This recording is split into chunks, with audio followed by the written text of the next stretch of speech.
The young woman's heart sank as she walked into the office.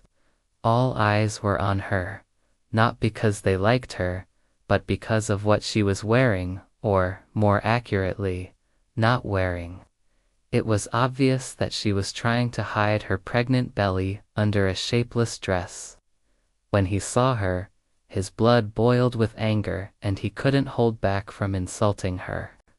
But the look on her face was enough to make him regret his words immediately. If only he had known who her real father was, maybe he would have acted differently. But he didn't know, and so he found himself in a world of trouble soon after.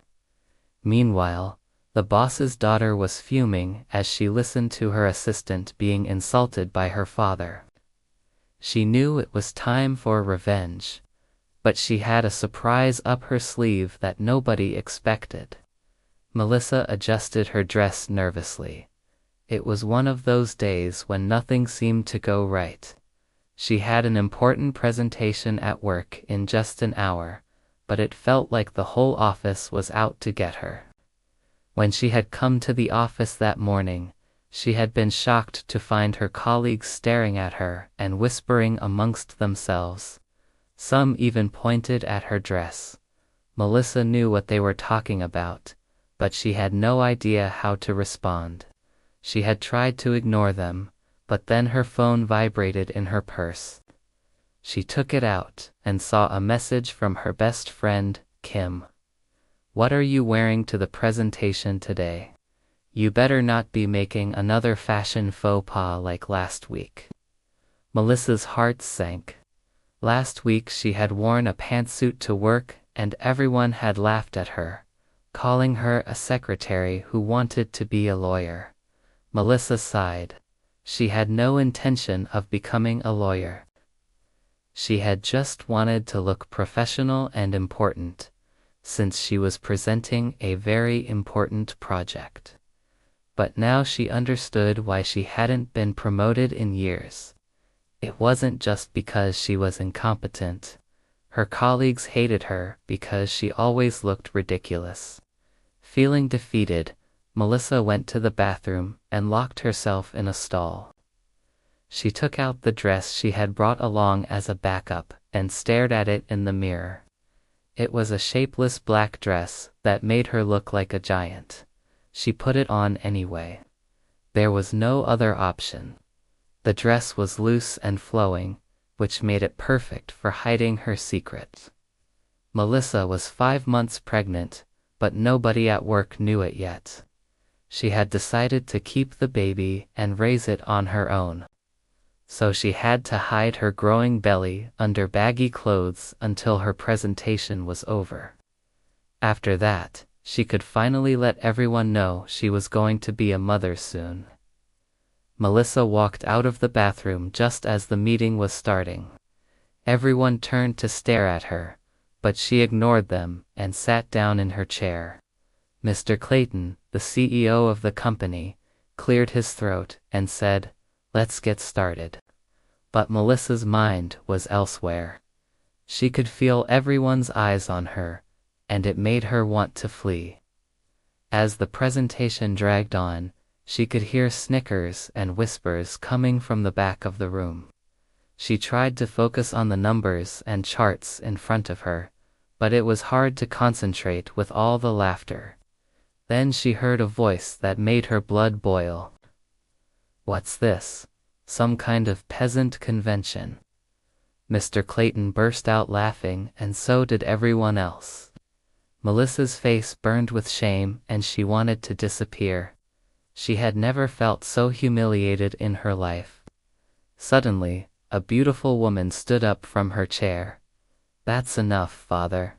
This is not funny anymore."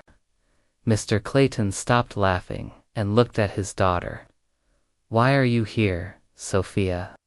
I thought you were in Paris for Fashion Week." Sophia crossed her arms and glared at him. "I came back early because I heard you needed me." Mr. Clayton frowned. "What do you mean?" Sophia gestured towards Melissa with her chin. "You don't need to pretend anymore, father. Everyone knows Melissa is your daughter. Why are you humiliating her? Mr. Clayton's face drained of color, and he stammered, I don't know what you're talking about.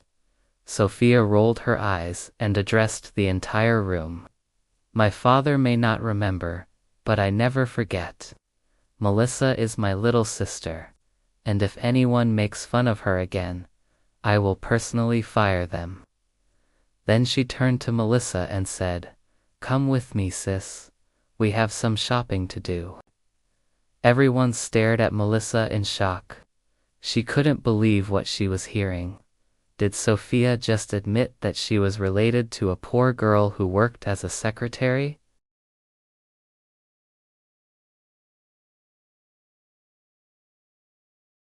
But she didn't think she would throw her own father under the bus to defend Melissa. After the meeting, Sophia took Melissa to a luxurious boutique and bought her a new wardrobe. Thank you, Sophia, Melissa whispered, feeling overwhelmed. It's the least I can do for you, Mel. And besides, I hate seeing you being bullied at work. It reminds me of when father married that witch and made my life hell. Melissa nodded understandingly. She knew what it was like to have a stepmother who made life miserable. Later that day, Melissa went home and told her boyfriend, David, about everything that had happened. He listened patiently and then said, I think it's time we tell everyone you're pregnant. Melissa sighed. She had been waiting for this moment for weeks. Okay, but can we please wait a few more days? I want to get a bigger apartment first. David smiled and hugged her. Of course, silly. I can't wait to be a dad.